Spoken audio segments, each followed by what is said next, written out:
everyone, and welcome back to Lesson 2, GTM Motions Expanded, Goals and Examples.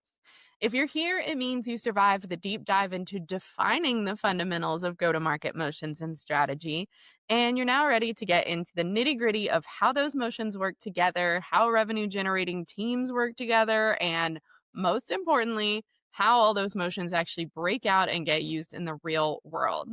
In our last class, we established that your GTM motion is the playbook of how you sell, and your GTM strategy is the comprehensive plan, incorporating everything from pricing to target customer profiles.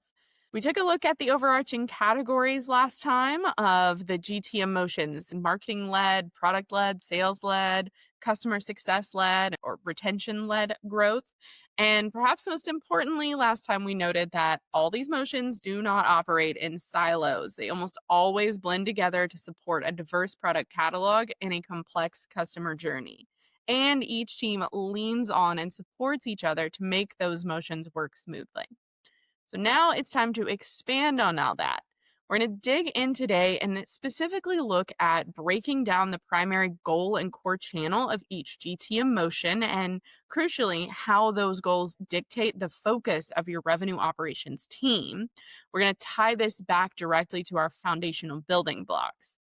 And we're going to walk through a visual and descriptive breakdown of the core motions, where we'll touch on product-led growth, and then we'll actually pull the thread on sales-led growth and dive into and dissect those common breakouts: one stage, two stage, field, sale, or enterprise sales. And then finally, we're going to wrap it up by talking about the marketing and customer success in a little more detail. We're going to talk about how those motions interact on their own or interact with those sales-led initiatives. Last thing we'll do is pull out some real-world examples of each of these motions. This class is all about connecting the dots. We're going to move from thinking to doing, from guessing and visualizing to actually mapping and strategizing so you can identify and map your own company's approach. So let's get into it. When defining your GTM motion, you need to be able to answer the question, what is the primary way we drive new revenue? You need to ask yourself the question that the GTM motion asks in general: how do you sell? Each revenue generating team has its own core goal when it comes to go to market strategy, and they have primary channels they utilize to accomplish that goal. When identifying your primary GTM motion, or motions, as the case may be, these goals and channels help ensure your revenue operations team knows how to assist, support, and streamline efforts. Remember, RevOps exists to remove friction and drive efficiency. Its primary focus is to determine how best to measure the ROI and efforts of your revenue teams. So let's dig in and start with the product team first. The primary goal of the product-led growth motion is to lower friction for customer acquisition and increase adoption speeds. Product-led growth is all about quantity. This motion typically has a rather low annual contract value, ACV, but that's usually offset by the sheer quantity of accounts. In this motion, the product itself is the channel. So again, think about Spotify as an example.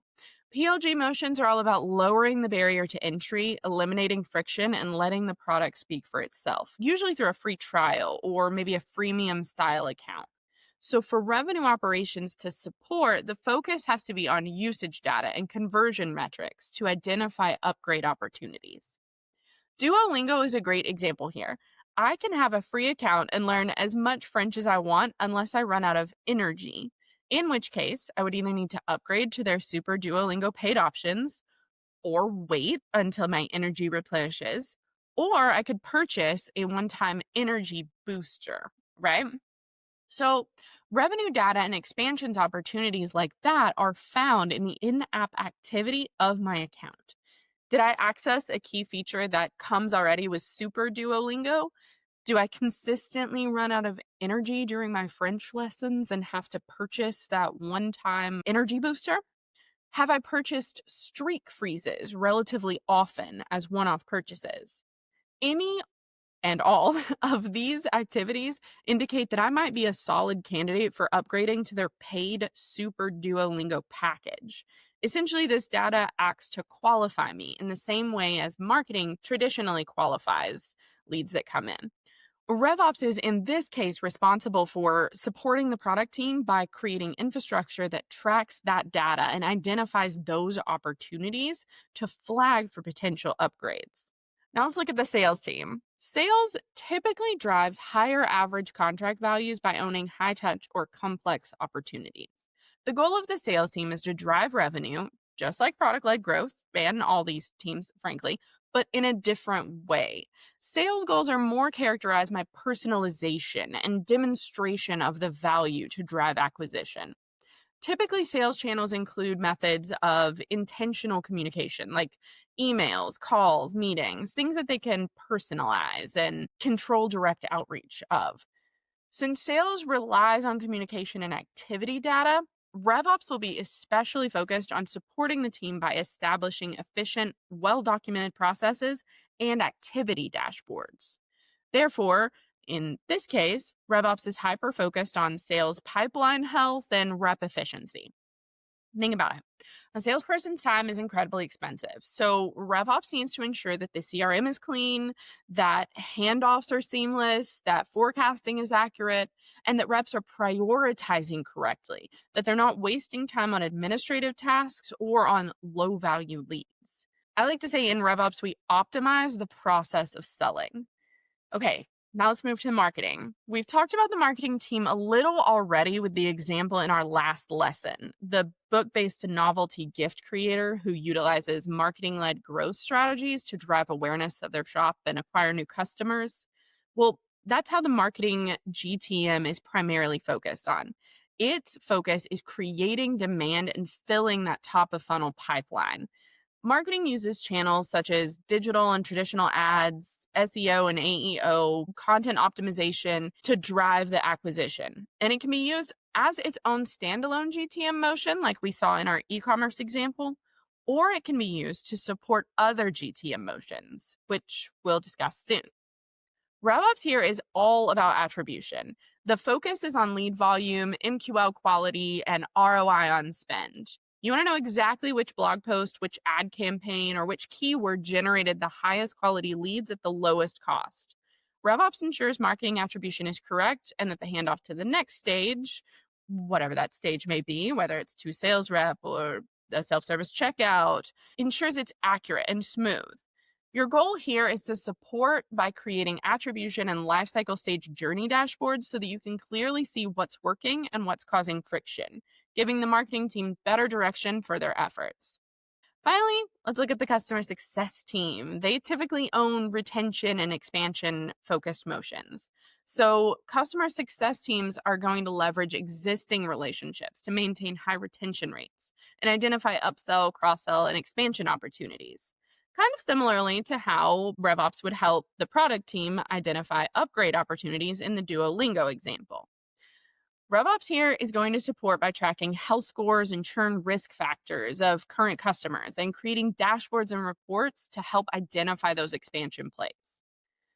For example, as a revenue operations strategist, formerly, one of the ways that I helped partners with expansion plays was by creating utilization dashboards, showing exactly how many units of a product or seats of a SaaS service were currently in use versus the potential available.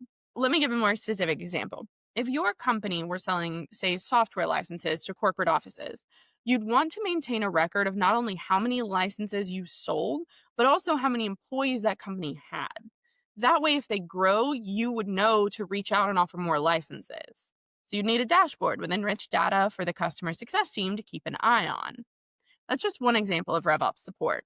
A similar dashboard could be one that shows health scores and churn risk factors with an automation that raises a flag to customer success to reach out with additional proactive support in an attempt to prevent churn or sublimate those risk factors. As you can see, each revenue team is focused on generating that revenue in a different way with fundamentally different focus. So the RevOps team has to clearly identify not just the primary GTM motion, but also the efforts being put forth by all revenue teams and be prepared to pivot and support in the best way for that unique team. Okay, let's dive into the motions themselves a little deeper. We'll start with the product-led growth or PLG motion, which should be an easy one since we've already given a few examples. Product-led growth, which you can see here on my chart, is in the top left corner. It's typically characterized by low ACV and high number of deals. Traditionally, for product-led growth, the price point is typically lower, maybe a few dollars per seat per month, or even starting out at free. And then to make up for that low ACV, you have a massive number of users or accounts. Think again about examples like Spotify or like LinkedIn or Slack or Zoom. We've talked about Spotify a few times, so let's use it again. In this PLG motion, I might pay $10 a month for Spotify, a low ACV, but there are over 600 million users driving massive volume, and there's no sales team that needs to be involved. I can upgrade entirely on my own. Slack is exactly the same way. You don't have to talk to a sales rep to sign up for a paid Slack plan. You just enter a credit card. The product sells itself. The key to PLG motions is that friction is eliminated, making it easy to buy, and the value is often experienced before the purchase. You see the product, you use the product, you love the product, so you buy the product. All right, now let's get into the fun, complex one, sales-led growth. Sales-led growth can, in some ways, be the exact opposite of product-led growth. Depending on your sales process and your product catalog and your business model, you see now why sales motions can get complex. Depending on all these factors, your sales motion could operate somewhat closely to PLG in that it's lower ACV but lots of volume, like you see in the one-stage motion here on our chart. Or it could drive massive ACV, allowing you to meet your revenue goals in just a few deals, the complete opposite of a PLG motion. You see that with enterprise sales, they are down at the bottom of our chart. And this is where you would typically find things like enterprise software, complex industrial equipment, or specialized consulting. Because the investment is so large, a complex, high-touch human sales process is absolutely required, but only a few deals could allow you to meet your revenue goals for the entire year. As I mentioned in our last session, sales-led growth is one of the most common motions, and it's also the most complex because it breaks down based on the type of sales activity and the structure of the sales team. So let's take a look at each of them. In the RevOps world, it's very important to map the process of the sales team to a specific sales motion being used so that you know exactly how your data model should capture the metrics needed to measure the friction, the output, the success or failure of your sales motion.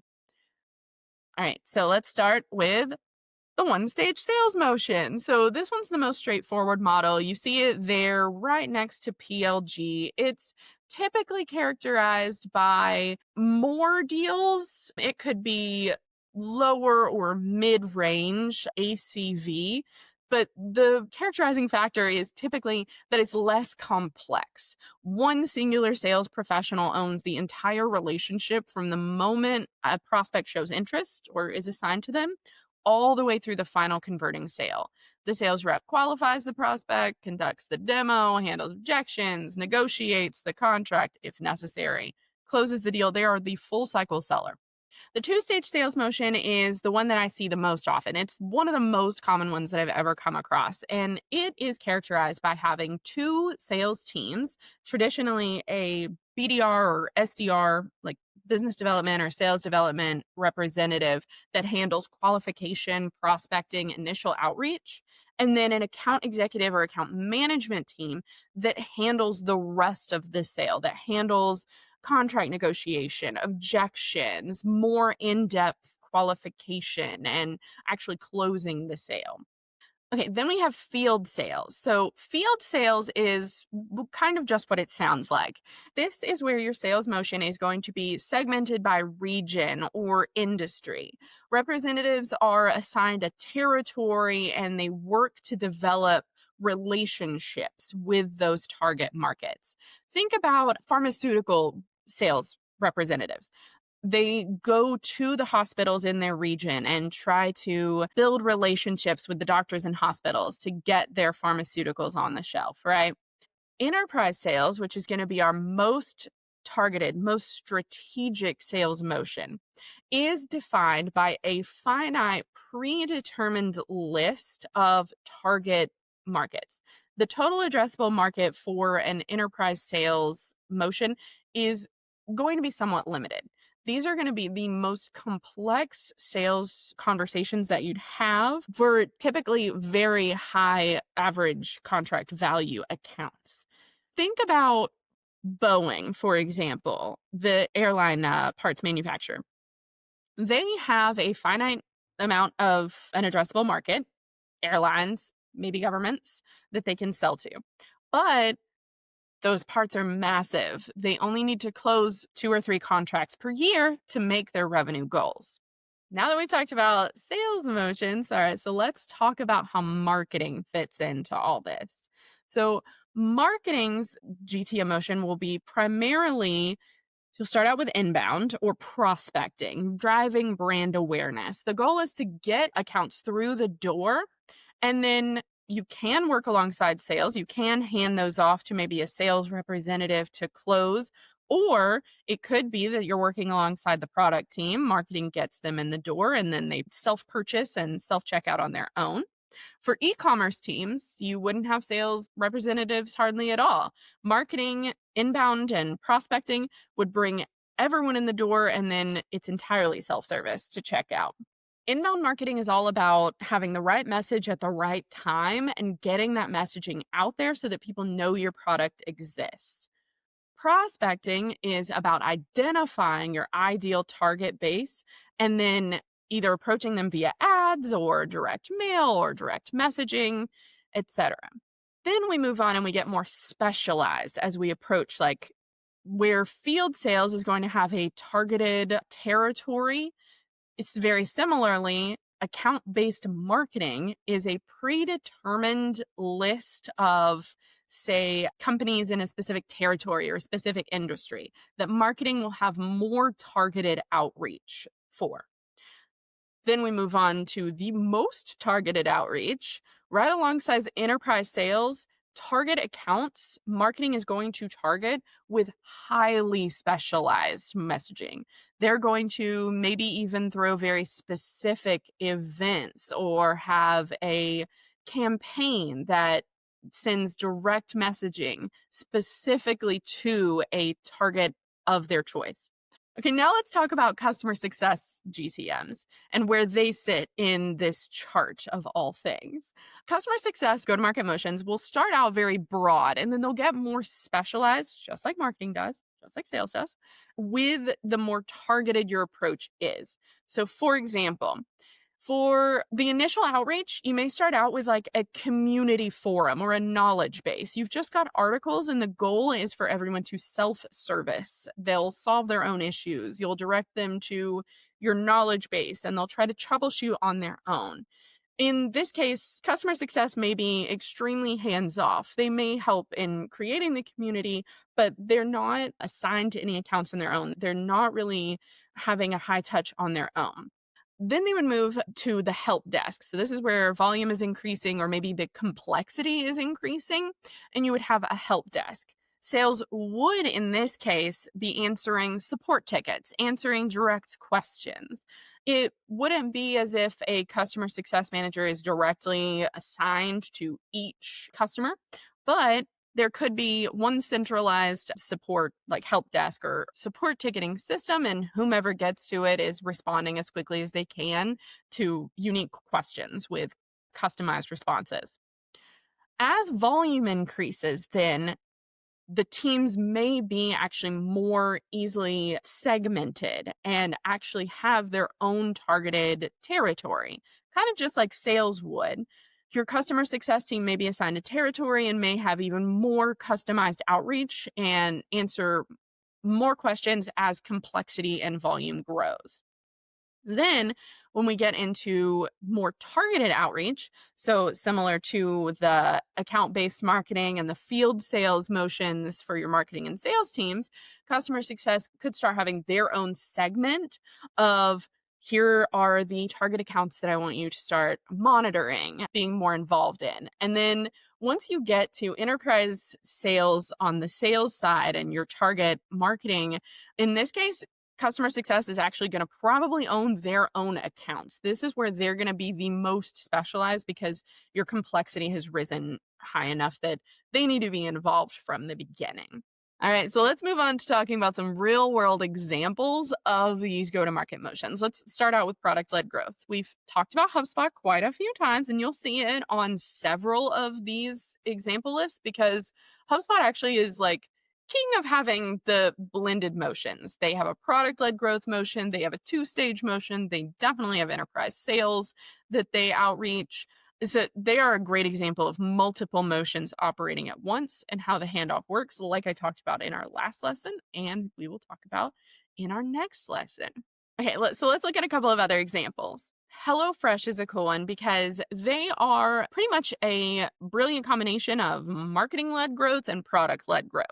Their marketing gets examples of the meal kits out there. Then once you get the product, you then are hooked. You want to make more of those recipes. You want the ease of having it delivered right to your door. So then you sign up for a subscription. LinkedIn is another good example. I can have entirely a free account on LinkedIn for as long as I want. But if I really like the product, if I want to unlock some more of those features, I can upgrade to their, I believe it's called LinkedIn Premium. One stage. Okay, so you'll see LinkedIn on here again, because if I did upgrade to, since I just talked about LinkedIn, if I did upgrade to LinkedIn Premium, it would be only one sales rep that I would talk to that would answer any questions I had. Or I wouldn't have to talk to them at all if I didn't have any questions. The one stage sales motion is the one that I think about most often with like brick and mortar shops. I think about things like Verizon and Apple, where if I'm going in there to purchase the product, I'm just talking to one sales rep. They are leading me in the direction of the phone or computer that I want. They're turning it on and activating it for me and answering any questions I have. And then they check me out and see me to the door. Car dealerships are really similar as well. You may have seen marketing to get you in the door, but then once you're there, you're dealing with a salesperson from start to finish. Say one salesperson that meets you at the lot, that takes you around and talks through all the features, that's with you on the test drive, and then signs a contract with you all the way until you drive off the lot. Again, you may have seen marketing be involved to get you in the door, and you certainly will talk to their finance team to support you while you're signing the contract, but it's a salesperson that's handling from start to finish. So their primary GTM motion would be their one stage sales. Let's move on. Let's talk about some two stage sales motion examples. Again, you'll see HubSpot here, Gong, Monday.com, Microsoft. These are all companies that have typically mid-market products that are going to, if you are interested, let me say it this way. If you are interested in purchasing a mid-level tier or multiple seats or multiple licenses of Microsoft or multiple seats in Gong, you're going to first be qualified by a business development rep and sales development rep. And they're going to handle the initial conversation, answering any initial questions you have about pricing, making sure that they know exactly how many seats or licenses you want. Then you'll be handed off to an account manager or an account executive to round it out, to finalize the contract, to get you all set up in the system. Field sales. So I've already talked about this one a little bit. A couple of the biggest examples that come to mind for me are things like Nestle and Coca-Cola. Consumer goods products like this, they don't just sit around and wait for stores to call them and say, hey, I was thinking about carrying some Coca-Cola products. No, they go out and they develop relationships with stores. And not only do they try to get their product on the shelf, they try to negotiate for more shelf space, for the best products to be featured prominently on like end caps. They develop relationships in the territories that they're assigned so that they can get their products front and center. Again, another really good example here would be pharmaceutical sales or medical equipment like Johnson & Johnson. They would have reps assigned to territories to go out to hospitals and establish relationships to try to get their medical equipment or their medications front and center in the hospitals, or making sure that their relationships are solid enough with the doctor that their medications are the ones that are recommended. Finally, we have enterprise. So we've talked about a couple of different examples here. I'm just going to really double down on Boeing because it's one of the best examples.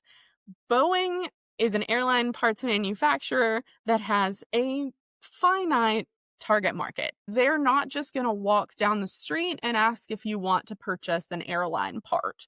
They know exactly who their target market is. It's going to be these airlines. It's going to be, the Delta or Spirit, or now I'm blanking on airline, but they've got airlines that they'll market to, and or governments to build new airliners. And they're going to target that target addressable market with very specific messaging. They're going to really focus on building the relationship and maintaining the relationships that they already have. They only need probably a couple of these contracts per year to meet their revenue goals. So they want to maintain what they have. All right, and there you have it. That's the end of this lesson. We have gone over the fact that each GTM motion has a unique goal, and we've discussed how the focus of your revenue operations efforts has to pivot to meet the core channel and the core goal of that revenue team. We dove in deeper to how sales-led growth is segmented into those 4 distinct motions: 1 stage, 2 stage, field sales, enterprise. We even dug a little deeper into product-led growth. And we talked about how the teams interact a little and how those go-to-market motions fit in a business model. In our next class, we'll actually talk about blending go-to-market motions a little bit more in depth, and we'll talk about how each of these teams supports each other in depth.